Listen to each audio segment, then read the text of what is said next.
welcome to Read the Damn Book, where all the classics you wish you'd read are serialized, chapter by chapter, by me, Jen Smith, a professional audiobook narrator. Thanks for joining me for Season 2, and we're reading The Picture of Dorian Gray by Oscar Wilde. Let's get to it.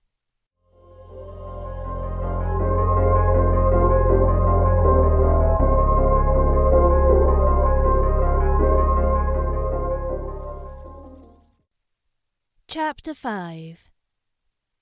Mother, I am so happy, whispered the girl, burying her face in the lap of the faded, tired-looking woman who, with back turned to the shrill, intrusive light, was sitting in the one armchair that their dingy sitting-room contained. I am so happy, she repeated, and you must be happy too. Mrs. Vane winced and put her thin, bismuth-whitened hands on her daughter's head. Happy? She echoed. I am only happy, Sibyl, when I see you act. You must not think of anything but your acting. Mr. Isaacs has been very good to us, and we owe him money. The girl looked up and pouted. Money, mother, she cried. What does money matter? Love is more than money. Mr. Isaacs has advanced us £50 to pay off our debts and to get a proper outfit for James. You must not forget that, Sibyl. £50 is a very large sum. Mr. Isaacs has been most considerate. He is not a gentleman, mother, and I hate the way he talks to me, said the girl, rising to her feet and going over to the window. I don't know how we could manage without him, answered the elder woman querulously. Sibyl Vane tossed her head and laughed. We don't want him any more, mother. Prince Charming rules life for us now. Then she paused. A rose shook in her blood and shadowed her cheeks. Quick breath parted the petals of her lips. They trembled. Some southern wind of passion swept over her and stirred the dainty folds of her dress.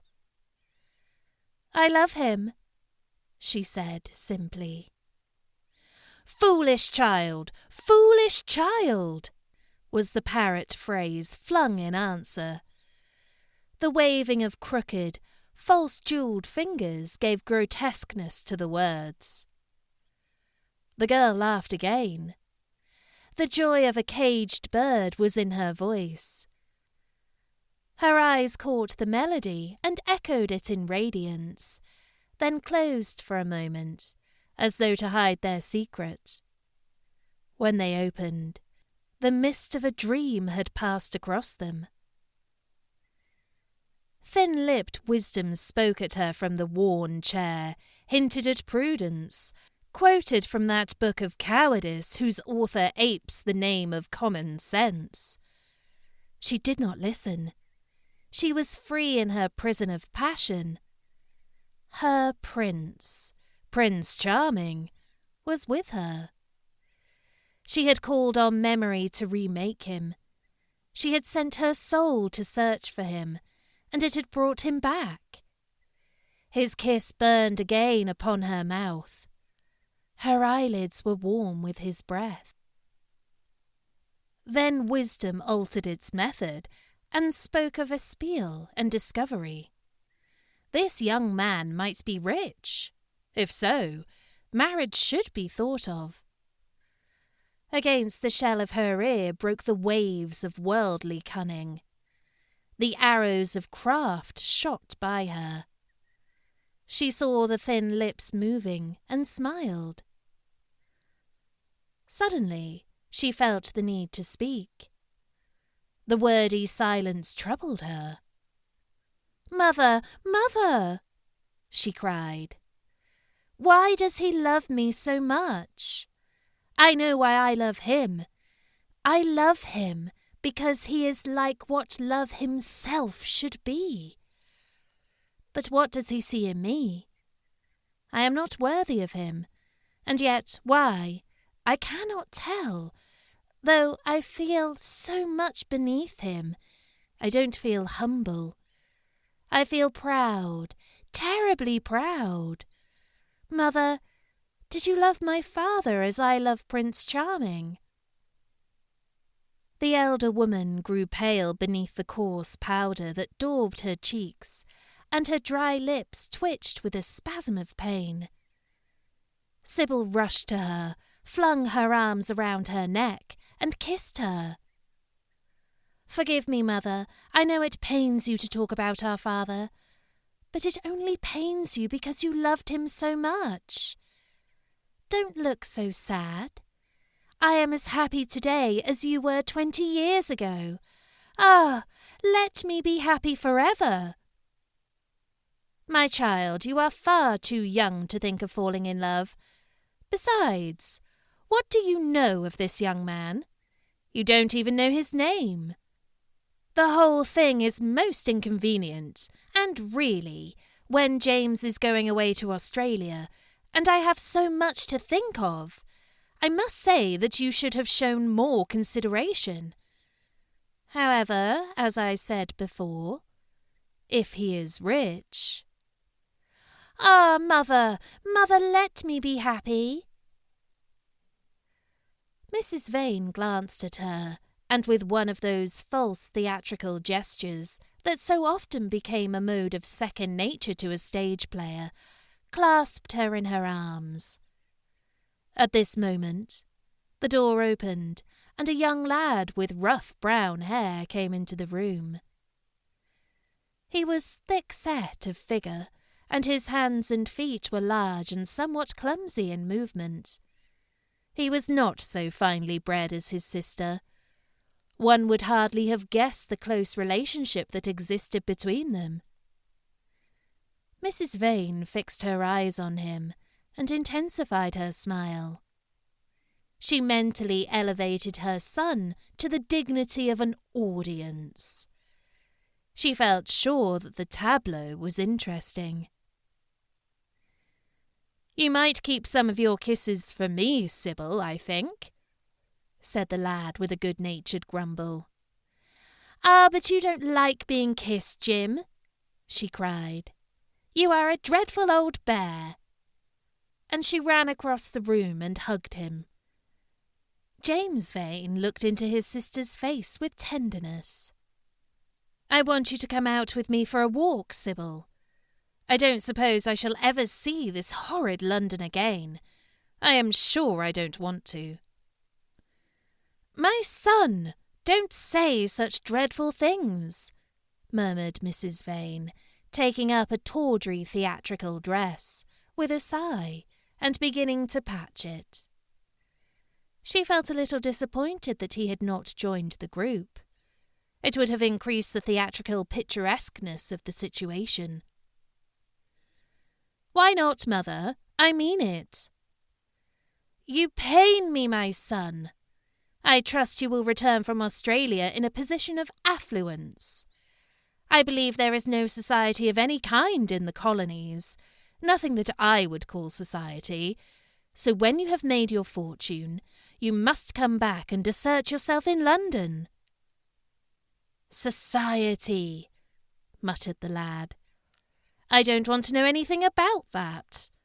I should like to make some money to take you and Sibyl off the stage. I hate it. Oh, Jim, said Sibyl, laughing. How unkind of you. But are you really going for a walk with me? That will be nice. I was afraid you were going to say goodbye to some of your friends. To Tom Hardy, who gave you that hideous pipe, or Ned Langton, who makes fun of you for smoking it. It is very sweet of you to let me have your last afternoon. Where shall we go? Let us go to the park. I am too shabby, he answered, frowning. Only swell people go to the park. Nonsense, Jim.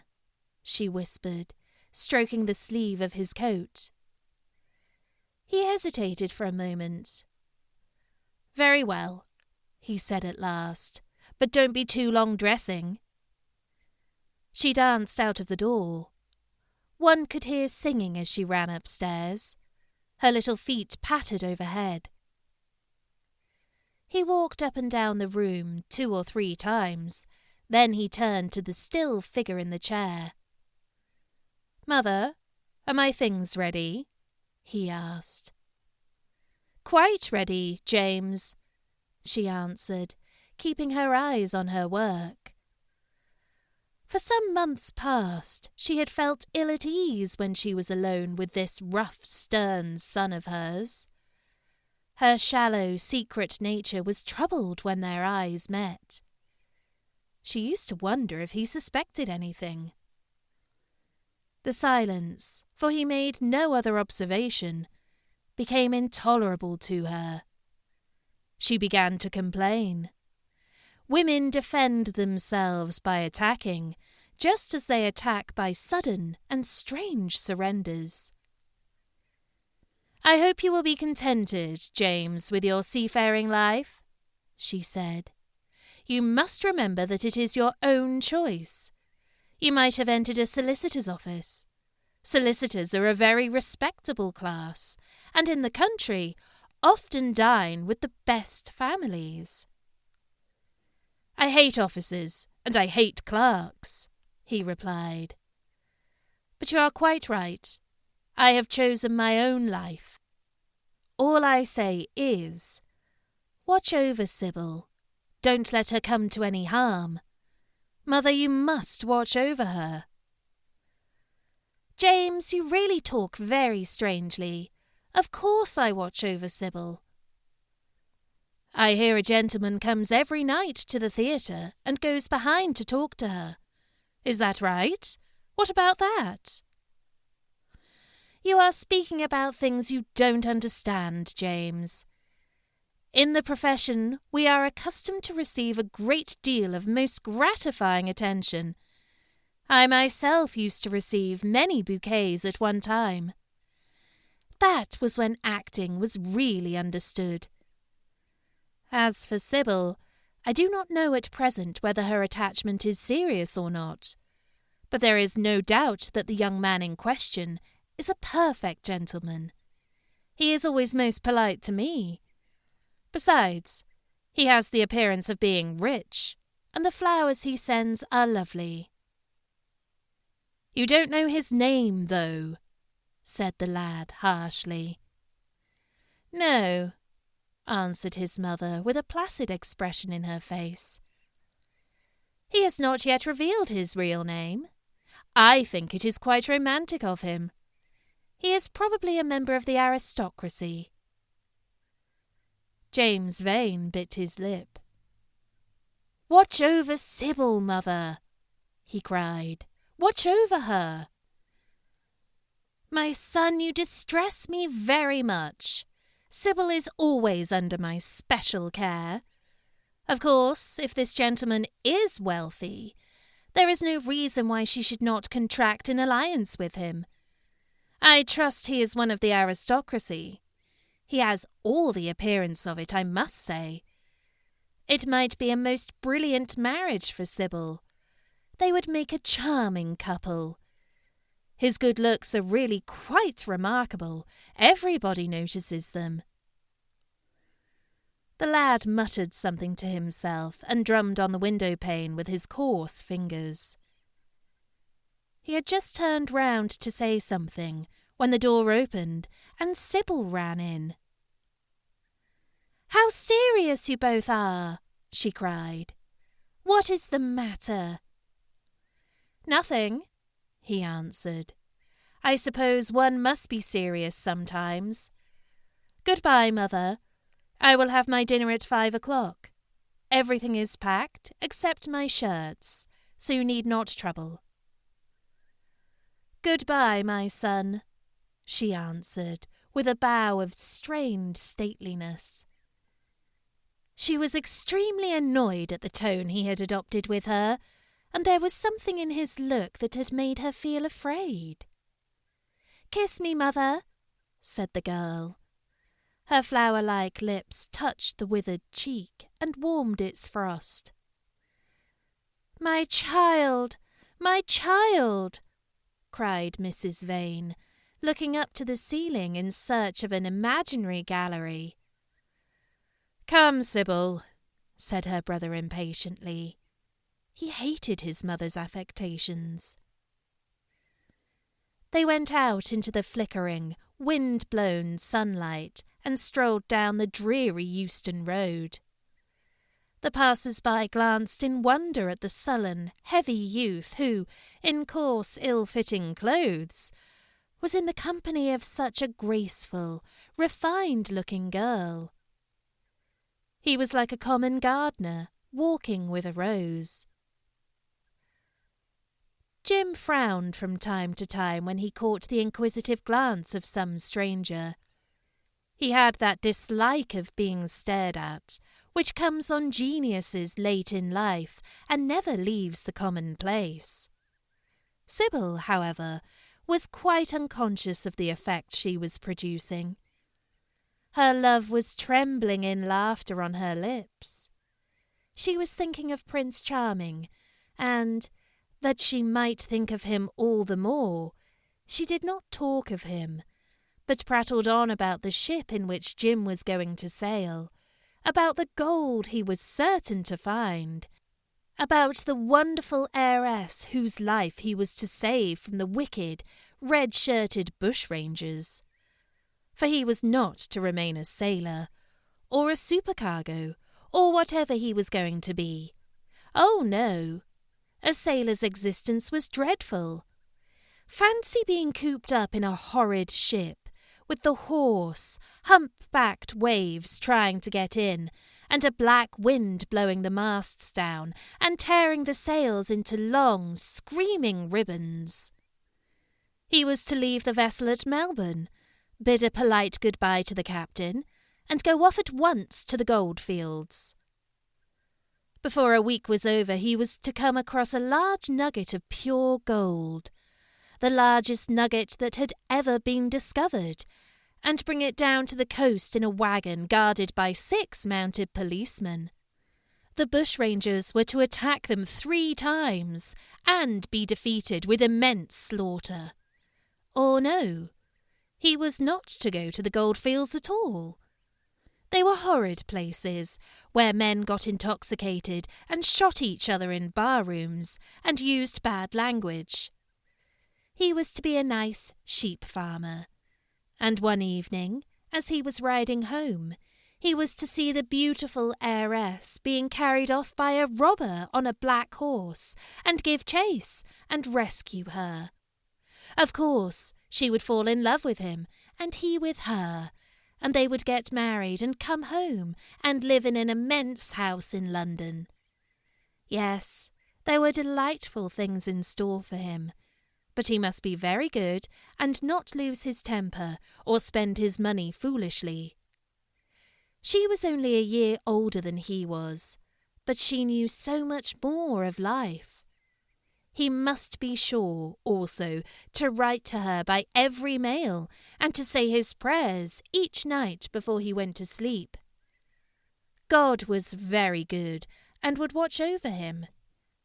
She would pray for him too, and in a few years he would come back quite rich and happy. The lad listened sulkily to her and made no answer. He was heart-sick at leaving home. Yet it was not this alone that made him gloomy and morose. Inexperienced though he was, he had still a strong sense of the danger of Sibyl's position. This young dandy who was making love to her could mean her no good. He was a gentleman, and he hated him for that, hated him through some curious race instinct for which he could not account, and which for that reason was all the more dominant within him. He was conscious also of the shallowness and vanity of his mother's nature, and in that saw infinite peril for Sibyl and Sibyl's happiness. Children begin by loving their parents. As they grow older, they judge them. Sometimes they forgive them. His mother! He had something on his mind to ask of her, something that he had brooded on for many months of silence. A chance phrase that he had heard at the theatre, a whispered sneer that had reached his ears one night as he waited at the stage door, had set loose a train of horrible thoughts. He remembered it as if it had been the lash of a hunting crop across his face. His brows knit together into a wedge-like furrow, and with a twitch of pain he bit his underlip. "You are not listening to a word I am saying, Jim," cried Sibyl, "and I am making the most delightful plans for your future. Do say something." "What do you want me to say?" "Oh, that you will be a good boy and not forget us," she answered, smiling at him. He shrugged his shoulders. "You are more likely to forget me than I am to forget you, Sibyl." She flushed. "What do you mean, Jim?" she asked. "You have a new friend, I hear. Who is he? Why have you not told me about him? He means you no good." "Stop, Jim!" she exclaimed. "You must not say anything against him. I love him." "Why, you don't even know his name," answered the lad. "Who is he? I have a right to know."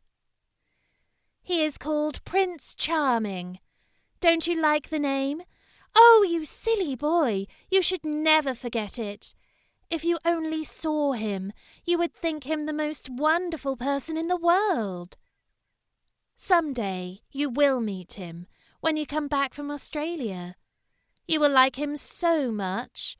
Everybody likes him, and I love him. I wish you could come to the theatre tonight. He is going to be there, and I am to play Juliet. Oh, how I shall play it! Fancy, Jim, to be in love and play Juliet, to have him sitting there, to play for his delight. I am afraid I may frighten the company, frighten or enthrall them. To be in love is to surpass one's self. Poor dreadful Mr. Isaacs will be shouting 'Genius' to his loafers at the bar. He has preached me as a dogma. Tonight he will announce me as a revelation. I feel it. And it is all his only. Prince Charming, my wonderful lover, my god of graces. But I am poor beside him. Poor? What does that matter? When poverty creeps in at the door, love flies in through the window. Our proverbs want rewriting. They were made in winter, and it is summer now. Springtime for me, I think. A very dance of blossoms in blue skies." "He is a gentleman," said the lad sullenly. "A prince!" she cried musically. "What more do you want?" "He wants to enslave you." "I shudder at the thought of being free." "I want you to beware of him." "To see him is to worship him. To know him is to trust him." "Sibyl, you are mad about him." She laughed and took his arm. "You dear old Jim, you talk as if you were 100. Some day you will be in love yourself. Then you will know what it is. Don't look so sulky. Surely you should be glad to think that, though you are going away, you leave me happier than I have ever been before. Life has been hard for us both, terribly hard and difficult. But it will be different now. You are going to a new world, and I have found one. Here are 2 chairs. Let us sit down and see the smart people go by." They took their seats amidst a crowd of watchers. The tulip beds across the road flamed like throbbing rings of fire. A white dust, tremulous cloud of orris root, it seemed, hung in the panting air. The brightly coloured parasols danced and dipped like monstrous butterflies. She made her brother talk of himself, his hopes, his prospects. He spoke slowly and with effort. They passed words to each other as players at a game pass counters. Sibyl felt oppressed. She could not communicate her joy. A faint smile curving that sullen mouth was all the echo she could win. After some time she became silent. Suddenly she caught a glimpse of golden hair and laughing lips, and in an open carriage with two ladies, Dorian Gray drove past. She started to her feet. "There he is!" she cried. "Who?" said Jim Vane. "Prince Charming," she answered, looking after the Victoria. He jumped up and seized her roughly by the arm. "Show him to me. Which is he? Point him out. I must see him," he exclaimed. But at that moment the Duke of Berwick's four-in-hand came between them, and when it had left the space clear, the carriage had swept out of the park. "He is gone," murmured Sibyl sadly. "I wish you had seen him." "I wish I had, for as sure as there is a God in heaven, if he ever does you any wrong, I shall kill him." She looked at him in horror. He repeated his words. They cut the air like a dagger. The people around began to gape. A lady standing close to her tittered. "Come away, Jim, come away," she whispered. He followed her doggedly as she passed through the crowd. He felt glad at what he had said. When they reached the Achilles statue, she turned round. There was pity in her eyes that became laughter on her lips. She shook her head at him. "You are foolish, Jim. Utterly foolish. A bad-tempered boy, that is all. How can you say such horrible things? You don't know what you are talking about. You are simply jealous and unkind. Ah, I wish you would fall in love. Love makes people good, and what you said was wicked." "I am 16, he answered, "and I know what I am about. Mother is no help to you. She doesn't understand how to look after you.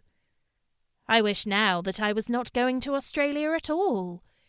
I have a great mind to chuck the whole thing up. I would, if my articles hadn't been signed." "Oh, don't be so serious, Jim. You are like one of the heroes of those silly melodramas Mother used to be so fond of acting in. I am not going to quarrel with you. I have seen him, and oh, to see him is perfect happiness. We won't quarrel. I know you would never harm anyone I love, would you?" "Not as long as you love him, I suppose," was the sullen answer. "I shall love him forever," she cried. "And he?" "Forever too. He had better." She shrank away from him. Then she laughed and put her hand on his arm. He was merely a boy. At the Marble Arch they hailed an omnibus, which left them close to their shabby home in the Euston Road. It was after 5 o'clock, and Sibyl had to lie down for a couple of hours before acting. Jim insisted that she should do so. He said that he would sooner part with her when their mother was not present. She would be sure to make a scene, and he detested scenes of every kind. In Sibyl's own room they parted.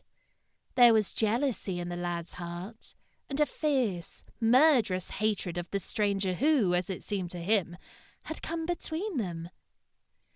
Yet, When her arms were flung around his neck and her fingers strayed through his hair, he softened and kissed her with real affection. There were tears in his eyes as he went downstairs. His mother was waiting for him below. She grumbled at his unpunctuality as he entered.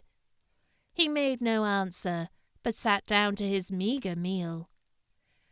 The flies buzzed round the table and crawled over the stained cloth. Through the rumble of omnibuses and the clatter of street cabs, he could hear the droning voice devouring each minute that was left to him. After some time, he thrust away his plate and put his head in his hands. He felt that he had a right to know. It should have been told to him before, if it was as he suspected. Leaden with fear, his mother watched him. Words dropped mechanically from her lips. A tattered lace handkerchief twitched in her fingers. When the clock struck 6, he got up and went to the door. Then he turned back and looked at her. Their eyes met. In hers he saw a wild appeal for mercy. It enraged him. "Mother, I have something to ask you," he said. Her eyes wandered vaguely about the room. She made no answer. "Tell me the truth. I have a right to know. Were you married to my father?" She heaved a deep sigh. It was a sigh of relief. The terrible moment, the moment that night and day, for weeks and months, she had dreaded, had come at last, and yet she felt no terror. Indeed, in some measure it was a disappointment to her. The vulgar directness of the question called for a direct answer. The situation had not been gradually led up to. It was crude. It reminded her of a bad rehearsal. "No," she answered, wondering at the harsh simplicity of life. "My father was a scoundrel, then," cried the lad, clenching his fists. She shook her head. "I knew he was not free. We loved each other very much. If he had lived, he would have made provision for us. Don't speak against him, my son. He was your father, and a gentleman. Indeed, he was highly connected." An oath broke from his lips. "I don't care for myself," he exclaimed. "But don't let Sibyl. It is a gentleman, isn't it, who is in love with her, or says he is? Highly connected, too, I suppose." For a moment, a hideous sense of humiliation came over the woman. Her head drooped. She wiped her eyes with shaking hands. "Sibyl has a mother," she murmured. "I had none." The lad was touched. He went towards her, and stooping down, he kissed her. "I am sorry if I have pained you by asking about my father," he said, "but I could not help it. I must go now. Goodbye. Don't forget that you will have only one child now to look after, and believe me, that if this man wrongs my sister, I will find out who he is, track him down, and kill him like a dog. I swear it." The exaggerated folly of the threat, the passionate gesture that accompanied it, the mad, melodramatic words, made life seem more vivid to her. She was familiar with the atmosphere. She breathed more freely, and, for the first time for many months, she really admired her son. She would have liked to have continued the scene on the same emotional scale, but he cut her short. Trunks had to be carried down, and mufflers looked for. The lodging-house drudge bustled in and out. There was the bargaining with the cabman. The moment was lost in vulgar details. It was with a renewed feeling of disappointment that she waved the tattered lace handkerchief from the window as her son drove away. She was conscious that a great opportunity had been wasted. She consoled herself by telling Sibyl how desolate she felt her life would be, now that she had only one child to look after. She remembered the phrase. It had pleased her. Of the threat, she said nothing. It was vividly and dramatically expressed. She felt that they would all laugh at it some day.